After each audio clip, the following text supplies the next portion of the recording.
Namazi është një nga veprat më të mëdha që e lidh njeriu me Zotin. Është takimi ynë i përditshëm me Krijuesin, një moment për ulësie, falënderimi dhe lutjeje. Por shpesh ndodh që trupat tanë janë në namaz, ndërsa mendjet tona janë të shpërqendruara. Kjo e dobëson përjetimin shpirtëror të këtij adhurimi madhështor. Çfarë është përqendrimi në namaz? Kushu, përqendrimi në namaz do të thotë ta përjetosh me zemër çdo fjalë dhe veprim që bën, duke e ndjerë se je para Allahut. Është kur e ndalon veten nga mendimet e kësaj bote dhe e mbush shpirtin me ndjenjen se je në prani të Atij që të krijoi. Profeti Muhammed, paqja qoftë mbi të, ka thënë: njeriu nuk i shkruhet nga namazi i tij tjetër veç se ajo që ka qenë i përqendruar në të.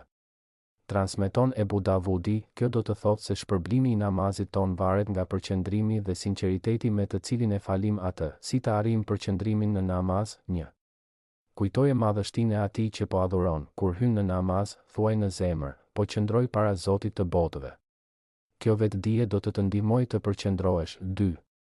Mëso kuptimin e fjalëve që thuhet në namaz. Kur e kupton çdo fjalë që shqipton, zemra përfshihet më shumë në adhurim. 3. Largohu nga shqetësimet dhe përgatitu për namaz. Falja e namazit me qetësi, me rroba të pastra dhe në një vend të rehatshëm ndihmon në përqendrim. 4.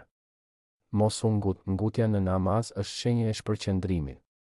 Fal namazin me qetësi dhe ngadalso lëvizjet. 5.